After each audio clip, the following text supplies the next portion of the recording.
Alors le Rambam, étude du jour, c'est faire Misvot 5785. Commandement négatif numéro 353, c'est l'interdiction qui nous a été faite de chercher à jouir au contact de femmes avec lesquelles il nous est interdit d'avoir des rapports intimes, même si nous allons pas jusque-là. Par exemple, en les enlaçant ou leur prodiguant un baiser ou toute privauté de ce genre. Elle est énoncée dans la Torah en ces termes que nul d'entre vous n'approche d'aucune proche parente pour en découvrir la nudité.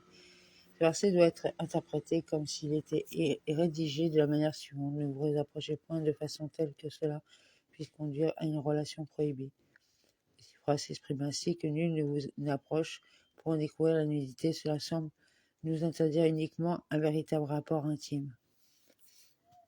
D'où tirons-nous la défense d'approcher? Verset suivant. Lorsqu'une femme est isolée par son impureté, n'approche point. Toutefois, nous pouvons déduire de là uniquement la défense de s'approcher de la nida et d'avoir des rapports intimes avec elle. D'où ressort-il que ces deux actes sont également prohibés à l'égard de toutes les femmes avec lesquelles toute relation intime est interdite? Verset suivant. Qu'aucun d'entre vous n'approche pour en découvrir la nudité. Au même endroit, on peut lire les personnes agissant ainsi seront retranchées qu'il est le but de ce texte. Du fait qu'il est écrit chacun d'entre vous n'approche, on pourrait penser que le seul fait d'approcher une femme avec laquelle tout rapport intime est prohibé rend passible de retranchement. C'est pourquoi la Torah utilise l'expression agissant et non pas approchant. L'interdiction de ces actes détestables est reprise dans la Torah en ces termes, en ne suivant aucune de ces lois infâmes. Toutefois, le verset contenant les deux prohibitions, à savoir les pratiques du pays d'Égypte où vous avez demeuré, ne les imitez pas, ne vous conformez pas non plus aux pratiques du pays des Canaan, ne nous met pas en garde uniquement contre les lois infâmes, mais également contre les abominations elles-mêmes, énumérées juste après. En d'autres termes, les deux prohibitions générales contenues dans ce verset englobent tous les interdits relatifs aux relations intimes illicites. D'ailleurs, lorsqu'on a défendu les pratiques du pays d'Égypte et de Canaan, cela comprenait toutes celles adoptées par leurs habitants, c'est-à-dire non seulement celles ayant leurs mœurs impudiques, mais aussi celles qui se rapportent à l'agriculture, à l'élevage du troupeau et à la vie sociale. C'est pourquoi la Torah revient à ce sujet après les prohibitions générales afin de préciser quelles sont les pratiques qu'elles entendent en particulier défendre. En énumérant successives, tu ne te découvriras point la nudité de cela ressort clairement du verset figurant à la fin de ces prescriptions dont le texte est le suivant. Car toutes ces horreurs, ils les ont commises, les gens du pays. Le Sifra s'exprime ainsi. On pourrait penser qu'il ne nous est pas permis de faire des constructions ni de planter des vignes de la même manière que dans ces pays. C'est pourquoi la Torah précise expressément et ne vous conformez point à leurs lois, entendant par là que l'interdiction s'étend uniquement à celles parmi leurs pratiques que leurs habitants et leurs ancêtres ont érigées en loi. Nos sages poursuivent en ces termes. Et quelle était leur pratique? Un homme épousait un homme, une femme épousait une femme, et une femme se mariait avec deux hommes. Tu vois donc clairement que ces deux prohibitions concernant les pratiques du pays d'Égypte et celles du pays de Canaan constituent une mise en garde générale contre tout rapport charnel prohibé et sont suivies des interdictions spécifiques relatives à chaque relation défendue séparément. Nous avons déjà exposé les dispositions relatives à ce commandement au chapitre 7 de Sanhédrin dans notre commentaire de la Mishnah, où nous avons expliqué que celui qui les transgresse encourt la bastonnade.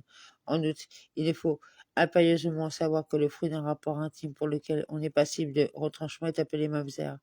L'Éternel a ainsi appelé, que la relation intime ait été intentionnelle ou non, l'enfant qui en est issu à le statut de mamzer, à l'exception du rejeton de la nida qui n'est pas un mamzer mais que l'on appelle fils de la nida. Ce sujet a été exposé au chapitre 4 de Yebamot. Commandement positif numéro 149. Il s'agit du commandement où nous enjoignons de rechercher les signes de pureté des animaux domestiques et du gibier, soit des bêtes qui ruminent et ont le sabot fendu, ce qui les rend aptes à la consommation. L'obligation de rechercher sur eux ces signes constitue un commandement positif, ainsi qu'il est dit, voici les animaux que vous pouvez manger. Sifra commente ainsi ce verset, vous pouvez le manger, seul un tel animal qui possède ces signes sera apte à la consommation et non la bête impure qui ne les possède pas. Cela signifie qu'il nous est permis de consommer l'animal qui ne les possède pas, nous est interdit. Ce que l'on appelle une interdiction qui est la conséquence du commandement positif et qui a le poids d'un commandement positif selon la règle que nous avons expliquée. C'est pourquoi le Sifra continue ainsi son commentaire. Je ne vois pas dans le texte qu'un commandement positif d'où tirons-on le commandement négatif? Du verset suivant, le chameau, vous n'en mangerez point, nous en verrons l'explication dans les commandements négatifs. Il paraît dès lors clairement que les mots vous en consommerez constituent un commandement positif. Le but de ce commandement consiste, ainsi que je l'ai dit avant, dans le fait que nous devons rechercher ces signes chez tout animal domestique ou gibier, lequel sera alors apte à la consommation. C'est en cela que consiste le commandement. Les dispositions relatives à ce commandement ont été expliquées dans le traité Begorot et Oula. 3. Prakim. Alors, 6.25 785, c'est faire Kedusha, loi relative aux unions interdites, chapitre 21. Quiconque a une relation corporelle sous forme d'attouchement avec l'une des femmes qui ont pour lui le statut d'herva ou qui a la étreinte ou embrassé avec appétit ou a profité reçoit la peine du contact physique avec elle, reçoit la peine du fouet de la Torah, ainsi qu'il est dit, Lévitique 18:30, en ne faisant aucune de ces pratiques abominables. Et il est dit, Ibid 6, vous n'approcherez pas pour dévoiler la nudité, c'est-à-dire vous ne vous approcherez pas des choses qui amènent à dévoiler la nudité. Celui qui s'adonne à l'une de ces pratiques est susceptible d'interdit sexuel. Il est interdit à un homme de faire un signe de main ou du pied ou un clignement d'œil à l'adresse d'une des femmes ayant le statut d'arva ou de plaisanter avec elle ou de faire preuve de légèreté. Et même sentir les parfums qu'elle porte ou contempler sa beauté est interdit et on afflige Makamadrout à celui qui a une telle intention et celui qui observe ne serait-ce que le petit doigt d'une femme avec l'intention d'en tirer plaisir est considéré comme s'il observait l'endroit de sa nudité. Même entendre la voix d'une femme herva qui chante ou voir ses cheveux est interdit. Et ces choses-là sont aussi interdites à l'égard des femmes interdites par un lave. Il est permis d'observer le visage d'une femme célibataire et de l'examiner, qu'elle soit vierge ou non, afin d'épouser. S'il voit qu'elle est belle à ses yeux, il n'a pas l'interdit. Du reste, il est souhaitable d'agir ainsi, mais il ne l'observera pas de manière impudique. Il est dit, Job 31, 1, j'ai conclu une alliance avec mes yeux, et comment aurais-je porté mes regards sur une jeune fille? Un homme a le droit d'observer sa femme lorsqu'elle est nida, bien qu'elle lui soit alors interdite d'Arva, et bien qu'il tire satisfaction en la regardant dès lors qu'elle lui est permise avec un certain temps, il n'en viendra pas à des conséquences négatives, mais il ne plaisantera pas et n'aura pas une attitude légère avec elle, de crainte que cela ne conduise à la faute.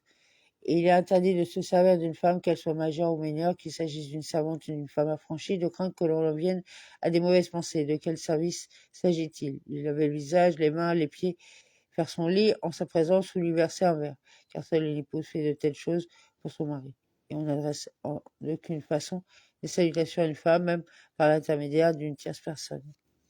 Celui qui étreint ou embrasse l'une des femmes interdites au citerva pour lesquelles un homme ne s'y prend pas, par exemple sa grande sœur, la sœur de sa mère ou la femme semblable à celle-ci, bien qu'il n'y ait ni appétit ni plaisir dans ce geste, c'est là quelque chose de répugnant à un acte interdit, tels sont les agissements des sots, car on ne doit avoir aucun contact avec une femme interdite au citerva, qu'elle soit majeure ou mineure, à l'exception d'une mère avec son fils ou d'un père avec sa fille.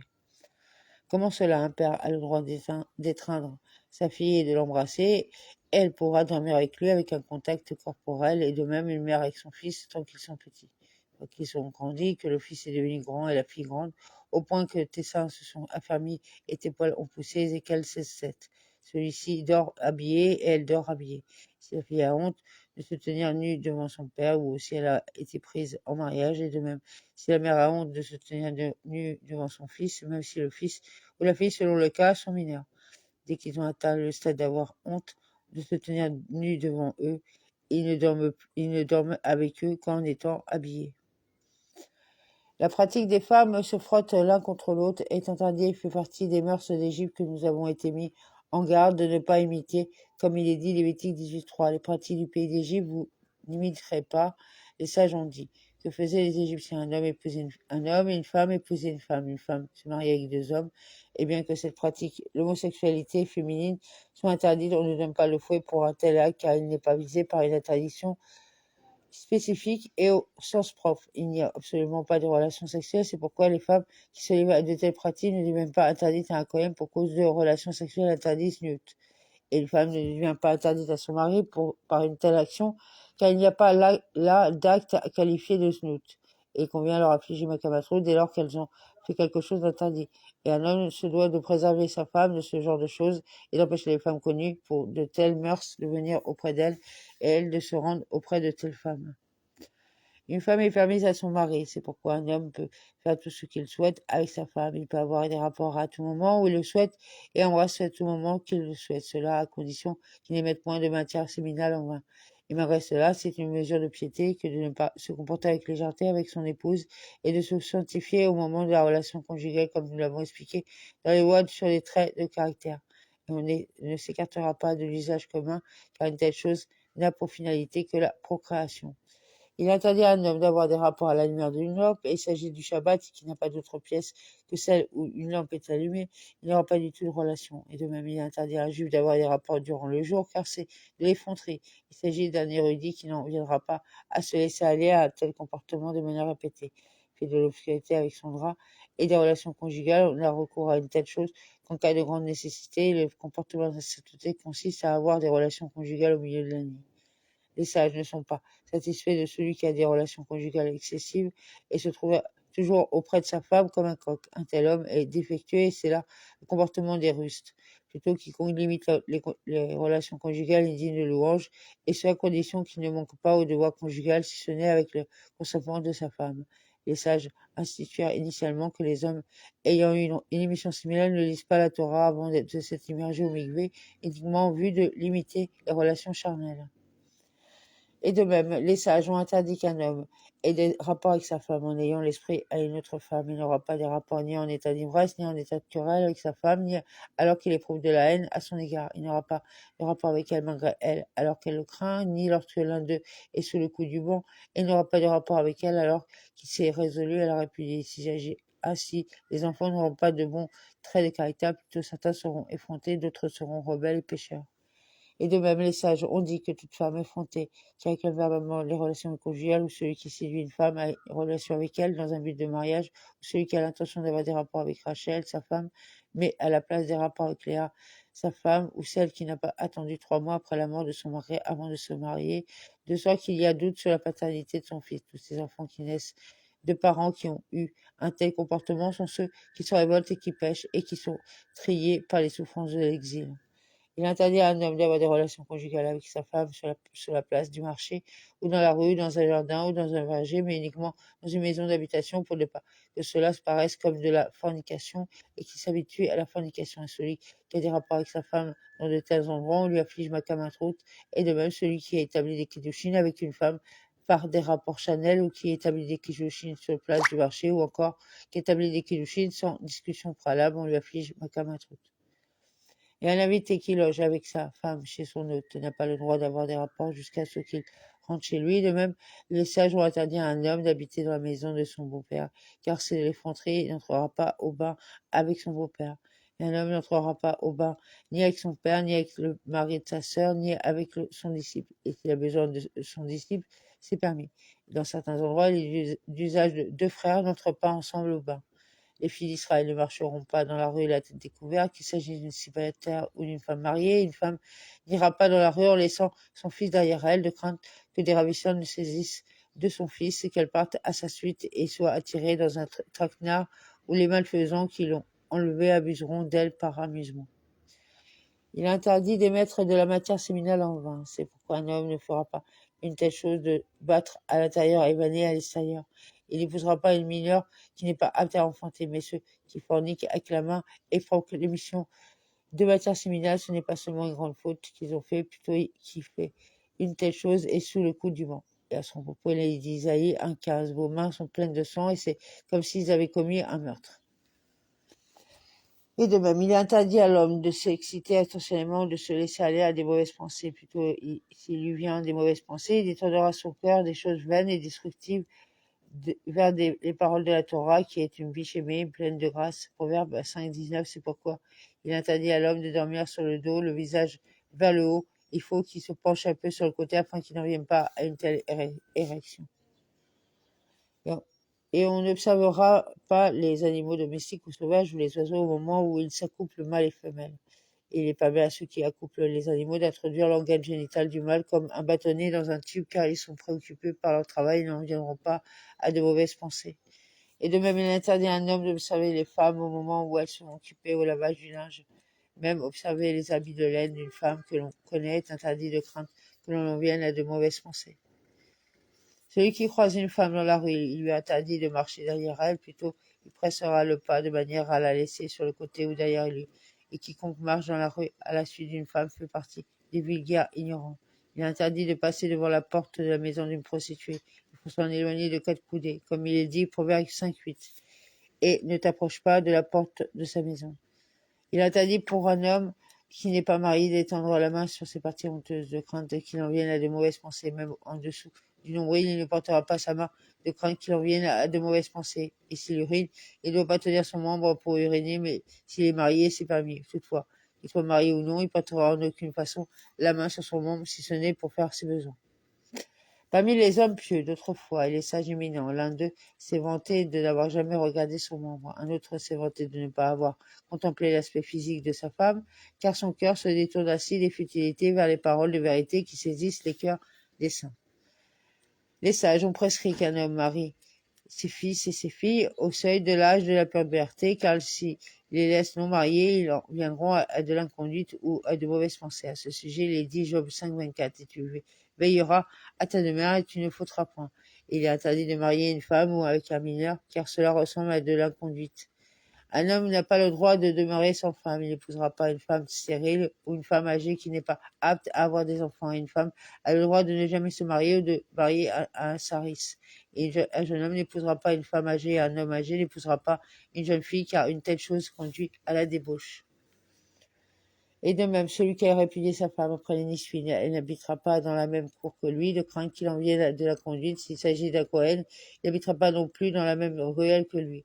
Et un petit village est de ce point de vue assimilé à une ruelle s'il lui doit une somme d'argent qu'elle lui avait prêtée, désignera un mandataire pour demander le paiement, et une femme divorcée qui se présente avec son ex-mari au tribunal, on les met au banc et on leur administre un kamatrout. En revanche, si elle a été répudiée après les Roussines avant les Nissuines, elle a le droit de le poursuivre au tribunal et d'habiter avec lui dans une même cour. Mais si elle est familière, mais elle a été répudiée seulement après les Roussines avec les Nissuines, cela est interdit. Et lequel des deux est repoussé du fait de la présence de l'autre dans la cour? C'est elle qui doit partir à cause de sa présence à lui. Si la cour lui appartient à elle, c'est lui qui devra partir à cause de sa présence à elle. Il est interdit à un homme d'épouser une femme en ayant en tête de la répudier, ainsi qu'il est dit, Proverbe 3:29, ne médite pas de mal contre ton prochain, tandis qu'il demeure confiant auprès de toi. S'il a informé initialement qu'il épouse pour quelque chose, cela est permis. Un homme n'épousera pas une femme dans une certaine région, une femme dans une autre région, de crainte qu'au fil du temps, un frère se trouve épouser sa sœur, la sœur de sa mère, la sœur de son père et une autre proche parente semblable sans le savoir. Et s'il s'agit d'un grand homme dont le nom est célèbre et dont les descendants sont connus, c'est permis. Un homme n'épousera pas une femme d'une famille de lépreux, ni d'une famille épileptique, cela seulement s'il a été établi par 3 fois que leurs enfants portent de tels symptômes. Une femme qui a été mariée successivement à 2 hommes et ils sont morts, elle ne se mariera pas une 3e fois. Et si elle est mariée avec un autre, elle n'est pas tenue de divorcer plus encore. Même si elle a seulement été consacrée, il la prendra au mariage. Et un Israélite ignorant n'épousera pas une Cohénette, car ce serait comme une profanation pour la descendance d'Aaron. Et s'il a épousé une Cohénette, les sages ont dit que leur mariage ne réussira pas. Il mourra sans enfant, ou bien lui ou elle mourra promptement, ou il y aura des querelles entre eux. En revanche, un érudit qui épouse la fille d'un Cohen, cela est beau et louable, car voilà que la Torah et la prêtrise sont réunies. Un homme n'épousera pas la fille d'un ignorant, car s'il meurt ou s'il est exilé, ses enfants seront des ignorants, car leur mère ne connaît pas la couronne de la Torah. Il ne mariera pas sa fille à un ignorant, car quiconque dans sa fille un ignorant, c'est comme s'il avait ligoté et placé devant un lion. En effet, il lui frappe et la possède charnellement, il n'a aucune honte. Un homme devrait vendre tout ce qu'il possède pour épouser la fille d'un érudit, car elle décède, ou s'il est exilé, ses enfants seront des érudits. De même, il mariera sa fille à un érudit, car il n'y a pas de choses méprisables ni de querelles dans la maison d'un érudit. C'est faire Kedusha, loi relative aux unions interdites, chapitre 22. Il est interdit de s'isoler avec l'une des femmes qui ont le statut d'Herva, qu'elle soit âgée ou jeune, car une telle chose conduit à des relations interdites. Cela s'explique pour tous les cas d'Herva, à l'exception d'une mère avec son fils, d'un père avec sa fille et d'un mari avec sa femme, qui est en état de nida. Un jeune marié dont la femme est devenue nida avant qu'il ait eu une relation avec elle n'a pas le droit de s'isoler avec elle. Plutôt, elle dort parmi les femmes et lui dort parmi les hommes. Mais si elle est devenue nida après qu'elle a eu une première relation avec elle, il lui est permis de s'isoler avec elle. Les Juifs ne sont pas soupçonnés de relations avec des hommes ou avec des animaux, c'est pourquoi il n'y a pas d'interdiction de s'isoler avec des hommes ou des animaux. Si l'on s'éloigne même de l'isolement avec un homme ou avec un animal, c'est digne de louange. D'éminents sages éloigner les animaux pour ne pas s'isoler avec eux. L'interdiction concernant l'isolement avec les Arayot nous a été enseignée par la tradition orale. Lorsqu'il y a lieu l'histoire de Amon et de Tamar, le roi David et son tribunal ont décrété l'interdiction de l'isolement avec une femme célibataire, et bien qu'elle ne soit pas interdite au titre d'Herva, cela est inclus dans l'isolement avec les Arayot. Shamaï et Hillel ont décrété l'interdiction de l'isolement avec les gentils. Ainsi, quiconque s'isole avec une femme avec laquelle l'isolement est interdit, qu'elle soit juive ou non, on administre aux deux, à l'homme et à la femme, Makamadrout, et on publie le fait, sauf dans le cas d'une femme mariée, bien qu'il soit défendu de s'isoler avec elle. Si un homme s'est isolé avec elle, il ne reçoit pas le fouet pour ne pas entacher sa réputation en faisant courir le bruit qu'elle a promis un adultère. En effet, on attacherait alors la réputation de ses enfants en faisant courir le bruit qu'ils sont des mazérim. Concernant toute femme avec laquelle il est interdit de s'isoler, l'isolement sera permis si l'homme est accompagné de son épouse, car son épouse le surveille. Toutefois, une juive ne s'isolera pas avec un gentil, même si la femme de ce dernier est présente avec lui, car la femme d'un gentil ne surveille pas son mari et n'ont aucune honte. Et de même, on ne confie pas un enfant juif à un gentil pour l'instruire ou pour lui apprendre un métier, parce que tous les gentils sont soupçonnés d'homosexualité. On ne place pas un animal dans une auberge de gentils, même s'il s'agit de placer un mâle auprès d'un aubergiste qui est un homme ou une femelle auprès d'une aubergiste qui est une femme. Et on ne confie pas un animal domestique, un animal sauvage ou un oiseau à un berger qui est un gentil, même s'il s'agit d'un confié, des mâles à un homme ou des femelles à une femme, parce que tous sont soupçonnés de bestialité. Or, nous avons déjà expliqué que les gentils ont également l'interdiction de l'homosexualité masculine et de la bestialité, et il est dit, Lévitique 19,14, devant un aveugle, tu ne mettras pas point d'embûche. Et pourquoi ne confie-t-on pas un animal femelle à une gentille? Parce que tous les gentils sont présumés se livrer à l'adultère. Ainsi, lorsque l'amant de cette gentille viendra avoir commerce avec elle, il est possible qu'il ne la trouve pas et ait commerce avec l'animal, ou bien que même s'il la trouve, il ait commerce avec l'animal. Une femme seule ne devra pas s'isoler même avec de nombreux hommes, sauf si la femme de l'un d'entre eux est présente, et de même, un homme seul ne devra pas s'isoler avec de nombreuses femmes. S'il y a de nombreuses femmes et de nombreux hommes, on ne craint rien au regard de l'isolement. Si les hommes étaient dans la pièce extérieure et les femmes dans la pièce intérieure, ou bien les hommes à l'intérieur et les femmes à l'extérieur, qu'une femme s'est séparée de son groupe parmi les hommes, ou un homme s'est séparé de son groupe parmi les femmes. C'est interdit au regard de l'isolement. Même un homme dont les affaires et le travail sont avec des femmes, il lui interdit de s'isoler avec les femmes. Comment fera-t-il? Il travaillera avec elle en présence de sa femme ou il se tournera vers un autre travail. Il est permis de s'isoler avec deux belles-sœurs ou avec deux rivales, avec une femme et sa belle-mère, avec une femme et la fille de son mari, ou avec une femme et la fille de sa belle-mère parce qu'elles se détestent et ne se couvrent pas l'une de l'autre. Et de même, il est permis de s'isoler avec une femme qui est en présence d'une petite fille qui connaît le sens d'une relation charnelle et qui ne se donnera pas à une telle relation. Ainsi, elle ne se dévoilera pas devant cette petite fille car cette dernière relèverait son secret. Une fille en dessous de l'âge de 3 ans révolue et un garçon en dessous de l'âge de 9 ans révolu, il est permis de s'isoler avec eux car le décret des sages ne porte que sur l'isolement avec une femme apte à une relation charnelle ou avec un homme apte à une relation charnelle. Un androgyne ne doit pas s'isoler avec des femmes. Et s'il s'est isolé avec des femmes, il ne reçoit pas le fouet parce qu'il fait l'objet d'un doute. En revanche, un homme peut s'isoler avec un androgyne ou avec un douton.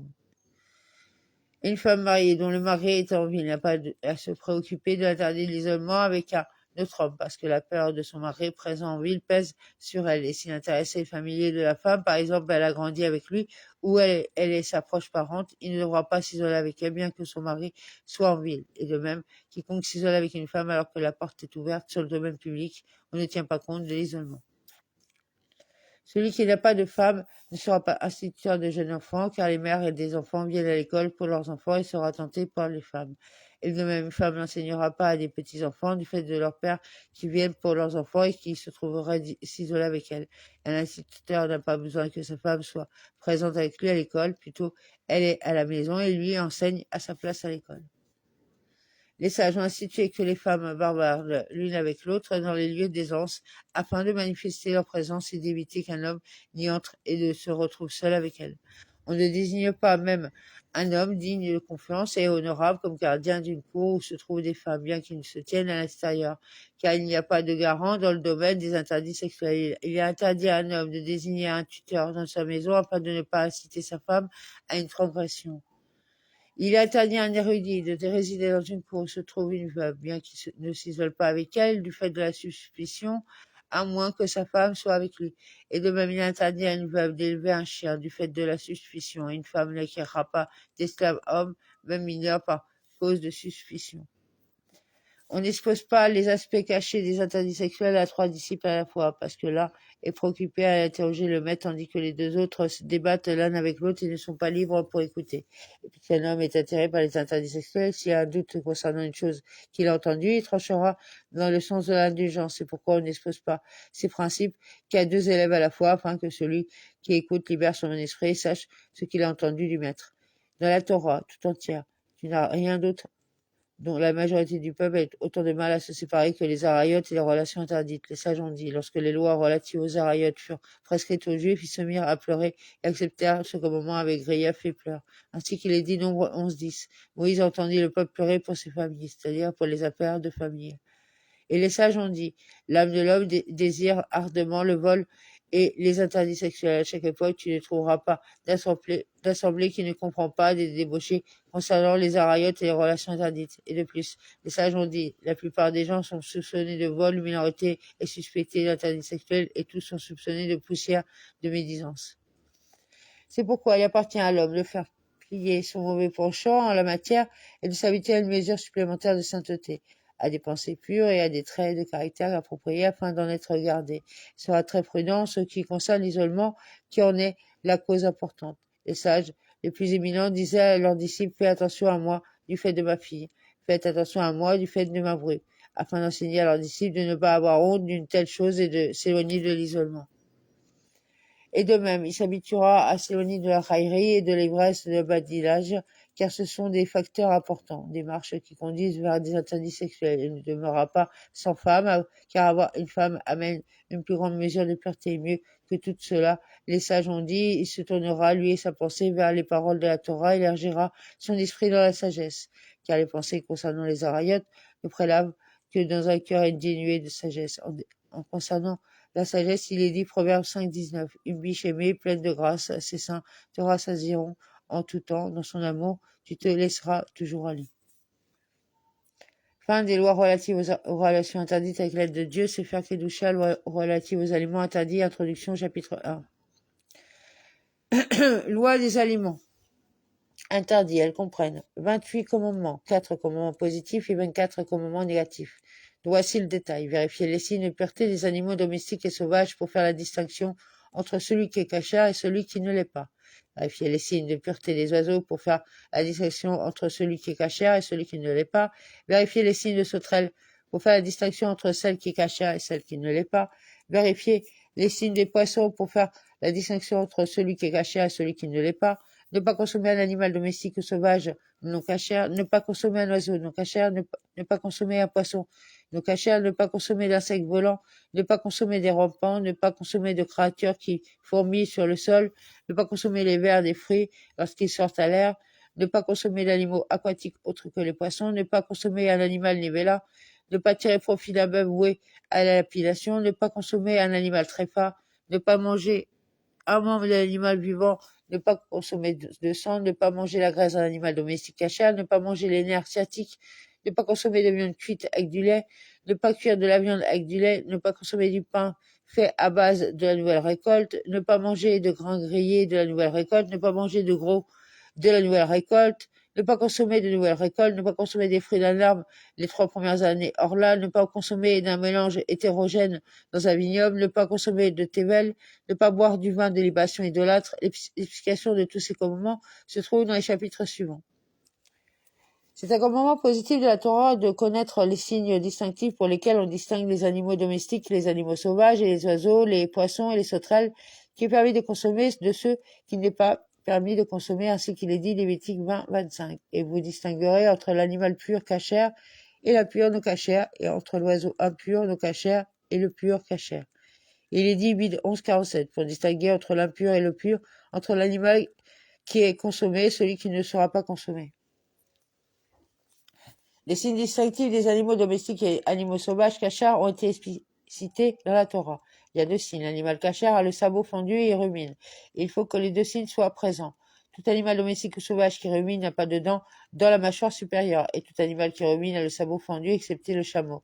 Tout animal qui a le sabot fendu rumine, excepté le porc. C'est pourquoi celui qui trouve un animal dans le désert qui ne reconnaît pas, s'il le trouve avec les pieds coupés, il examine sa bouche. Si l'animal n'a pas de dents dans la mâchoire supérieure, il est certain qu'il s'agit d'un animal cachère. Cela à condition qu'il soit capable de reconnaître un chameau. S'il trouve un animal dont la bouche est coupée, il examine ses sabots. Si le sabot est fendu, il s'agit d'un animal cachère. Cela à condition qu'il soit capable de reconnaître un porc. S'il trouve sa bouche découpée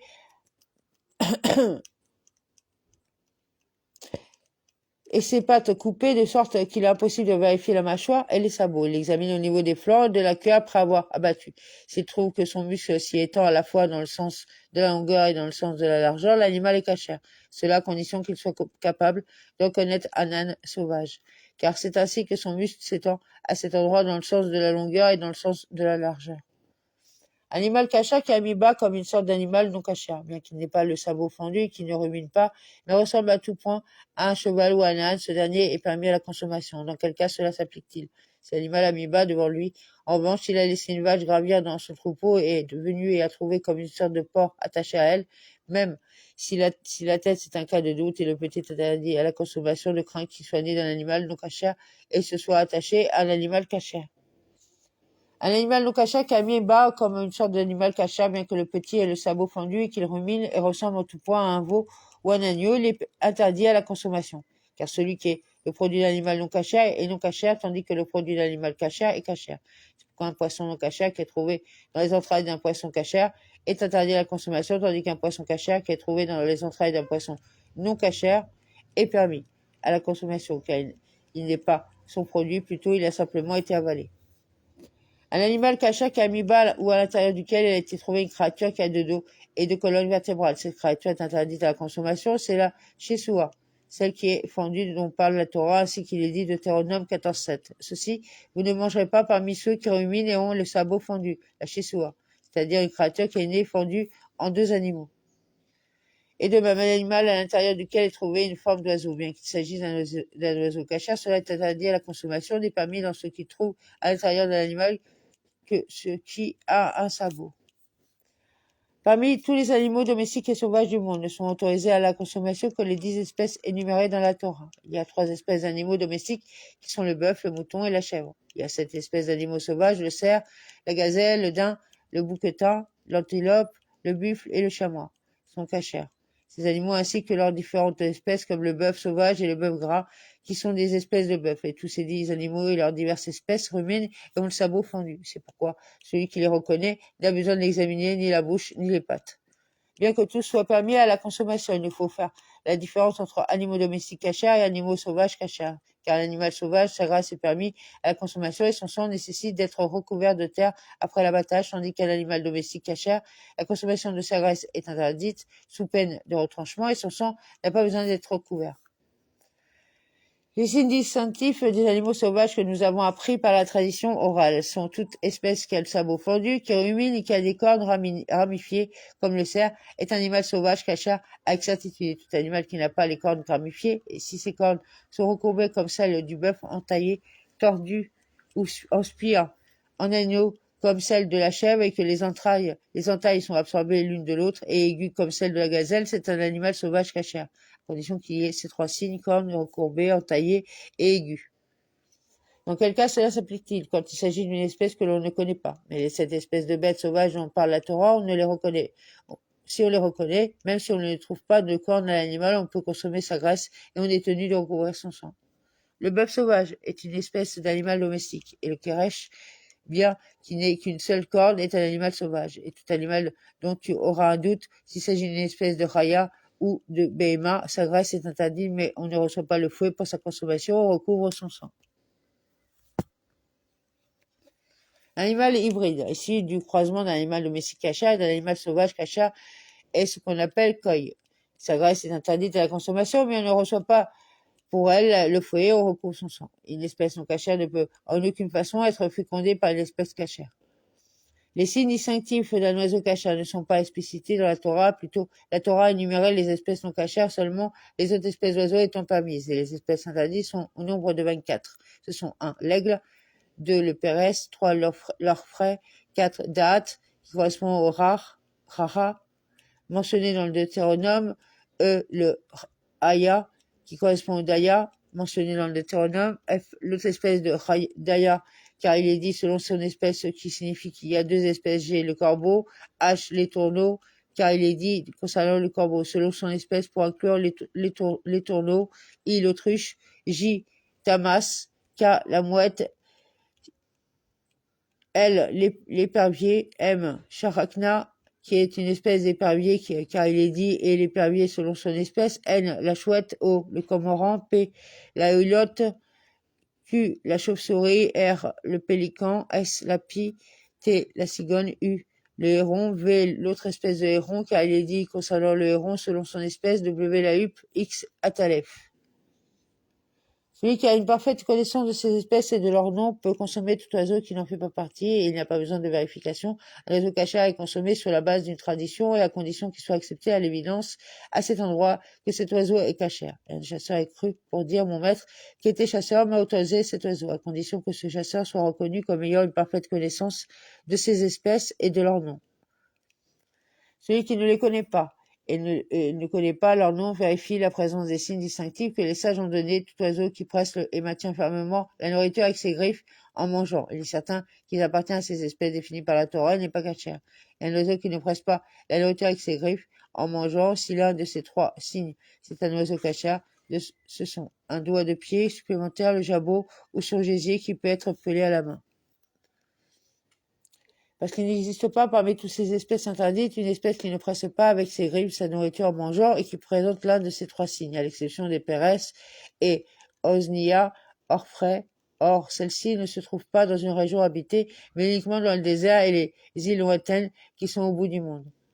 Si le gésier peut être pelé au couteau mais non à la main, et qu'il n'y ait pas un autre signe parmi les trois, bien que l'oiseau ne presse pas sa nourriture avec ses griffes en mangeant, il fait l'objet d'un doute. Si les membranes du gésier est raide et collée et qu'il s'est assoupli en étant laissé au soleil de sorte qu'il peut être pelé à la main, l'oiseau est permis. Les géonymes ont dit qu'ils ont pour tradition qui ne donne pas pour directive de permettre à un oiseau qui présente un seul signe parmi les trois, sauf si ce signe est celui du gésier qui peut être pelé à la main. Mais si le gésier ne peut pas être pelé à la main, bien que l'oiseau ait un jabot ou un doigt supplémentaire, ils ne l'ont jamais autorisé. Tout oiseau qui divise les doigts de ses pattes lorsqu'on lui tend un fil, positionnant deux doigts d'un côté et de l'autre, ou bien qu'il attrape la nourriture en l'air et mange en l'air, il s'agit d'un oiseau qui presse la nourriture avec ses griffes en mangeant, il est non cachère. Tout oiseau qui réside avec des oiseaux non cachères et qui leur ressemble est non cachère. Les espèces de sauterelles que la Torah a autorisées sont au nombre de 8. Ce sont A, Hagav, B, l'autre espèce de Hagav, C, Rasbanita, C, Argol, D, l'autre espèce d'Argol, c'est Artsuvia, Arbé, l'autre espèce d'Arbé, c'est la Cyporette des vignobles, Salam, l'espèce de Solam, c'est la Yonahana de Jérusalem. Celui qui a une parfaite connaissance d'elles et de leur nom peut les consommer et un chasseur est cru en ce qui concerne comme pour un oiseau. Et celui qui ne les connaît pas parfaitement, il peut examiner les signes distinctifs. Il a trois signes les concernant, toute sauterelle qui a 4 pattes et 4 ailes, qui recouvre la majorité de la longueur de son corps et la majorité de la circonférence de son corps, et qui a 2 articulations pour sauter, et une espèce cachère. Et même si sa tête est longue et qu'elle a une queue, elle est cachère si elle porte le nom de Hagav. Celle qui ne présente pas pour l'instant d'ailes ou d'articulations pour sauter ou dont les ailes ne recouvrent pas sa majorité, mais celles-ci vont pousser par la suite lorsqu'elle va grandir, est permise dès maintenant. Pour les poissons, il y a 2 signes distinctifs, snarpir et casqueset. Snarpir est ce avec quoi il se meut dans l'eau, c'est-à-dire les nageoires. Casqueset est ce qui est attaché sur tout le corps, c'est-à-dire les écailles. Et tout poisson qui a des écailles et des nageoires, un poisson qui n'en a pas présentement, mais qui en aura lorsqu'il grandira, ou bien un poisson qui a des écailles lorsqu'il se trouve dans l'eau, mais ses écailles tombent lorsqu'il monte à la surface, il est permis. Et celui qui n'a pas d'écailles, qui recouvre la totalité de son corps, est permis, même s'il n'y a qu'une seule nageoire et une seule écaille, il est permis.